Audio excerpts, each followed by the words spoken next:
La séptima trompeta sonará al final de la gran tribulación. Así que en cuanto al tiempo del arrebatamiento, esto es de la mayoría de los creyentes, sí es posible saber algo.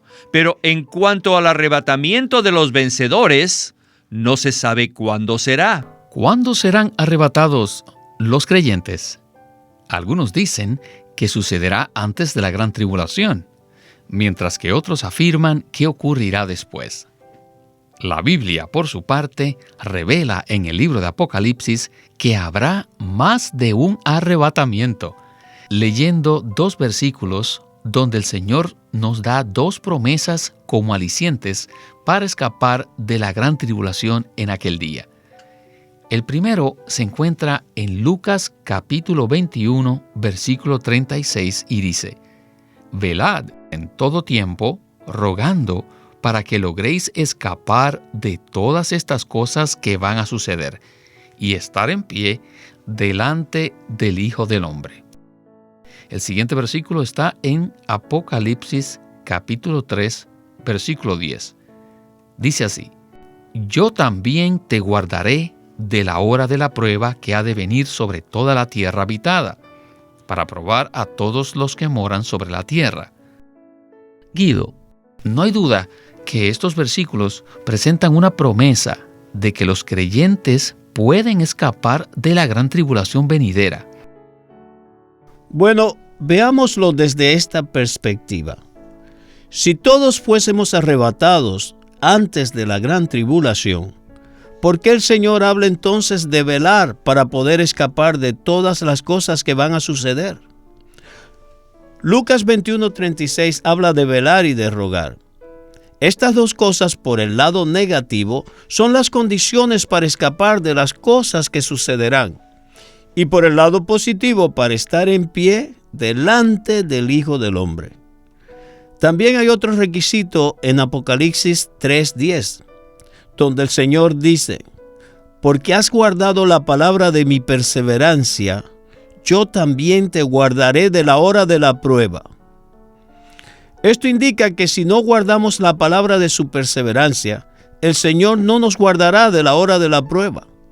Debemos despertar y abandonar toda enseñanza errónea relacionada con el arrebatamiento, que muchas veces, en lugar de ayudarnos a cumplir los requisitos y a prepararnos para ser arrebatados, lo que hace es que nos engañan, haciéndonos pensar que todo está bien y que todos seremos arrebatados antes de la tribulación. No debemos pensar así.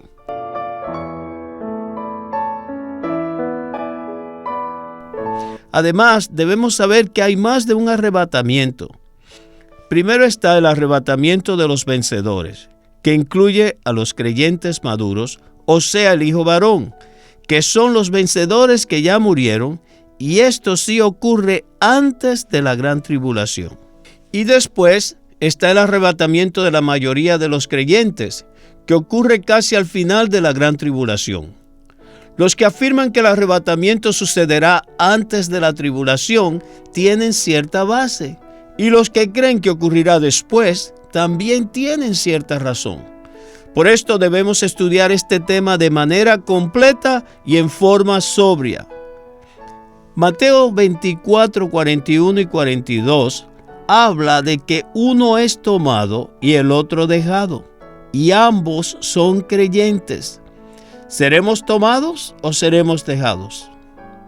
¿Qué derecho tenemos nosotros de ubicarnos en la categoría de los que son tomados? Tal vez no lo seamos, tal vez no estemos listos, tal vez no estemos velando, así que todos debemos despertar. Las profecías de la venida del Señor no se escribieron principalmente para que especulemos sobre ellas, sino para que nos sirvan de advertencia. Y esta advertencia es para que nos preparemos para la venida del Señor.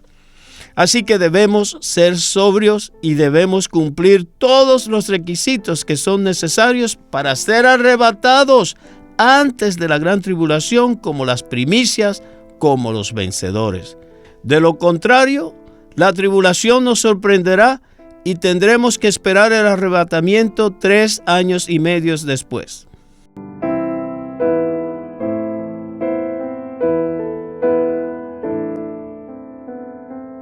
Leamos 2 versículos que hablan claramente de la promesa dada a los que han vencido. Estos se encuentran en 1 de Tesalonicenses, capítulo 4, versículos del 15 al 17. Dice así la Escritura: Por lo cual os decimos esto en virtud de la palabra del Señor, que nosotros que vivimos, que habremos quedado hasta la venida del Señor, no precederemos a los que durmieron, porque el Señor mismo, con exclamación de mando, con voz de arcángel y con trompeta de Dios, descenderá del cielo, y los muertos en Cristo resucitarán primero. Luego nosotros, los que vivimos, los que hayamos quedado, seremos arrebatados juntamente con ellos en las nubes, al encuentro del Señor en el aire, y así estaremos siempre con el Señor.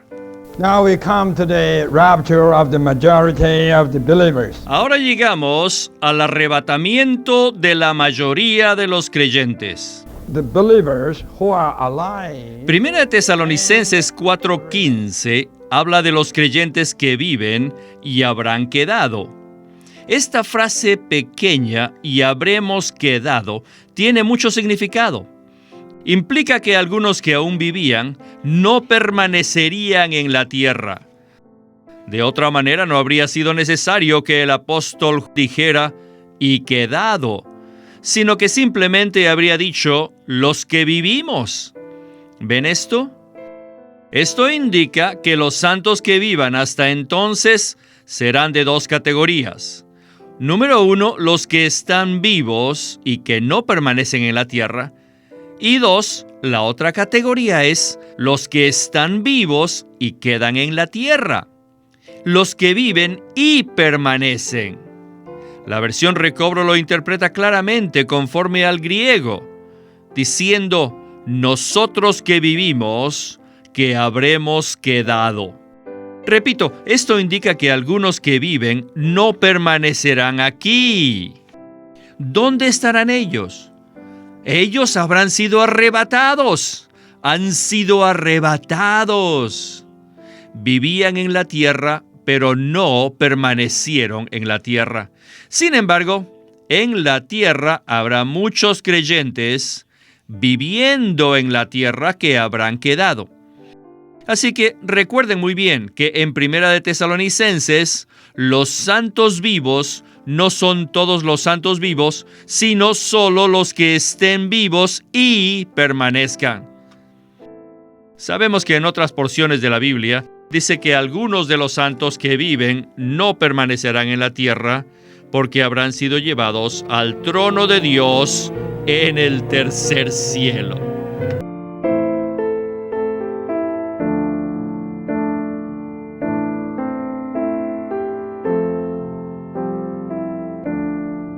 Quisiera que prestásemos atención a esta frase: los creyentes que viven y habrán quedado. Esta frase implica que habrá creyentes que estarán vivos, que no quedarán hasta el final, sino que serán arrebatados al tercer cielo antes de ello. Los que enseñan que todos los creyentes serán arrebatados antes de la tribulación usan los versículos de Primera de Tesalonicenses 4 como referencia. Pero debemos estudiar el significado de las palabras "los creyentes que viven y habrán quedado". Esto indica que habrá algunos creyentes que vivan que no habrán quedado, y otros sí. Entonces, ¿qué pasó con los que viven que no habrán quedado? Ellos no habrán muerto, sino que habrán sido llevados. La secuencia del arrebatamiento se asemeja a la siega que se cosecha. Hay una parte de la cosecha que madura temprano, que son las primicias. Además, el fruto que no ha madurado aún es dejado para que madure. El Señor mismo usó este ejemplo. Así que todos debemos despertar al hecho de que el arrebatamiento depende de nuestra madurez en la vida de Cristo. Y los que estén vivos, que no hayan quedado, son aquellos que estaban vivos y que fueron arrebatados antes de la gran tribulación, debido a que ellos estaban listos para ser arrebatados ya estaban preparados. Ellos no son llevados al aire, como dice 1 Tesalonicenses 4, sino al trono, ante el Hijo del Hombre. Pero la mayoría, que son la cosecha, estará viva y quedarán hasta que venga el Señor. Y casi al final, en los últimos días de la gran tribulación, ellos serán tomados al aire.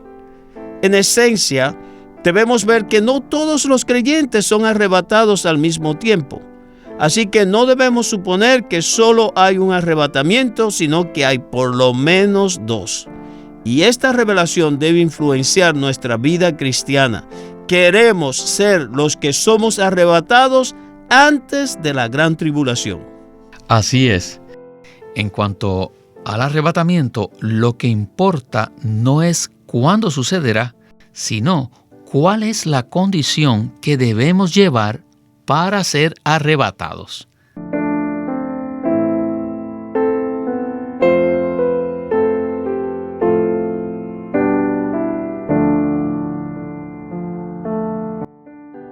The teaching La enseñanza that all the believers will be de que todos los creyentes serán arrebatados antes de la gran tribulación no es correcta. El arrebatamiento de la mayoría de los creyentes se llevará a cabo después que se manifieste el hombre de iniquidad, el anticristo. Si leen 2 de Tesalonicenses, capítulo 2, verán que allí hay una base sólida que afirma que la enseñanza del arrebatamiento de los santos será después de la gran tribulación. Este pasaje dice claramente que antes de que los santos sean arrebatados, el hombre de iniquidad, el anticristo, se manifestará. También dice allí que él se sentará en el templo de Dios proclamándose ser Dios. Es el versículo 4. Y obligará a la gente a que lo adore. Y esa adoración idólatra al anticristo ocurrirá antes del arrebatamiento de los santos. El anticristo tiene que manifestarse primero. Luego erigirá su ídolo en el templo y obligará a la gente que lo adore. Después el Señor volverá y luego los santos se reunirán con él.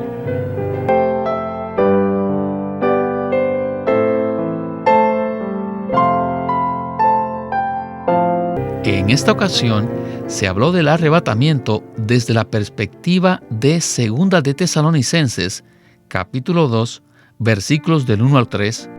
En estos versículos se dice lo siguiente: Ahora bien, os rogamos, hermanos, con respecto a la venida de nuestro Señor Jesucristo y a nuestra reunión con Él, que no os dejéis mover fácilmente en vuestro modo de pensar, ni os conturbéis. Nadie os engañe en ninguna manera, porque no vendrá sin que antes venga la apostasía y se manifieste el hombre de iniquidad. Pablo escribió esto para que no nos dejáramos mover ni engañar. Conforme a sus palabras, el arrebatamiento ocurrirá después de estos eventos que acabamos de escuchar, que incluyen la gran tribulación. Así es. Uno de los arrebatamientos ocurrirá después de que estos eventos ocurran. El templo tiene que ser reedificado. El anticristo tiene que romper su pacto con Israel y él tiene que presentarse como objeto de adoración antes de que comience la gran tribulación. Entonces ocurre el arrebatamiento de la mayoría de los creyentes. Estos creyentes serán arrebatados casi al final de la gran tribulación.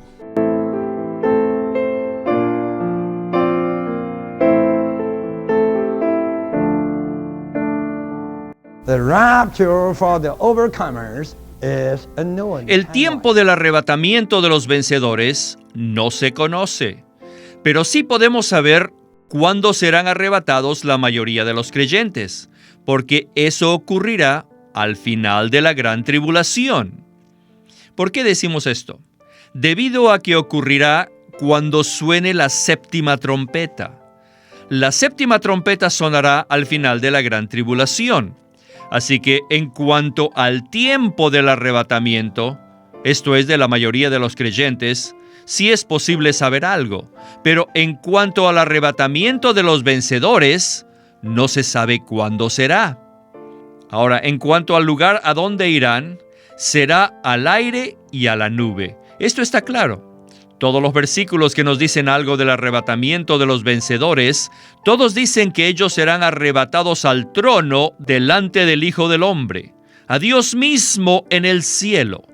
Pero en 1 de Tesalonicenses, Pablo dice claramente que la mayoría de los creyentes serán arrebatados al aire. ¿No es verdad? Y Apocalipsis capítulo 14 nos dice que la cosecha será segada al aire, porque el segador, Cristo, en ese entonces ya no estará vestido de la nube, sino que estará sentado sobre la nube en el aire.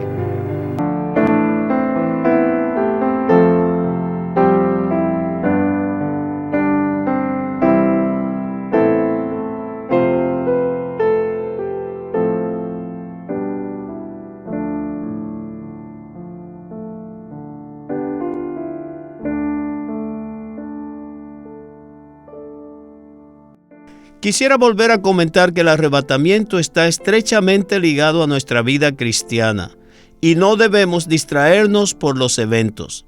Las primicias, el hijo varón, los vencedores serán arrebatados antes de la gran tribulación. Con relación a esto, la Biblia no menciona ningún evento especial que nos diga cuándo ocurrirá.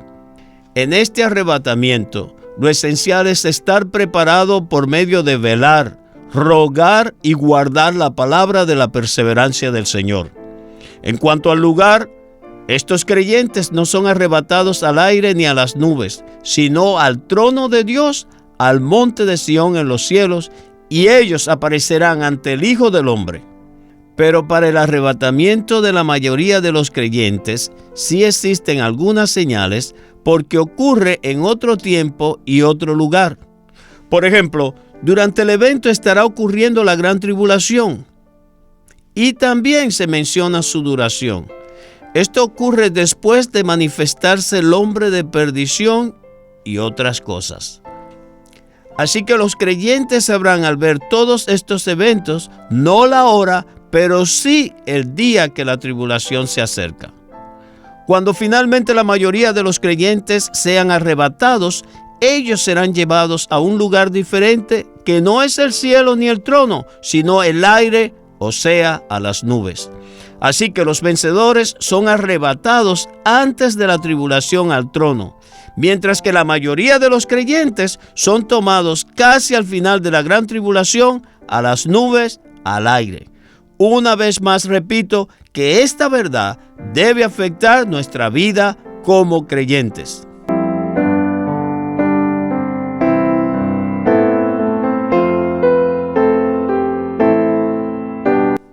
Amén. Realmente esta perspectiva es completa y en ella encaja muy bien todos los versículos que hablan del arrebatamiento.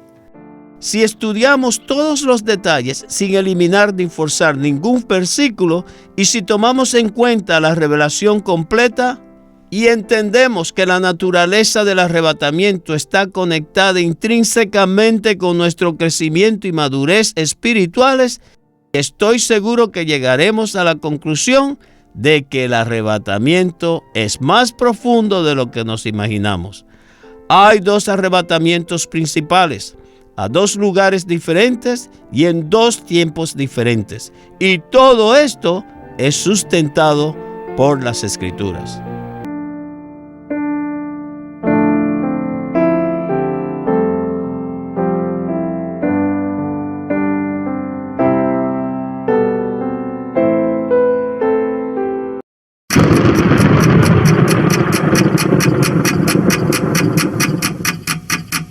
El Vigilante.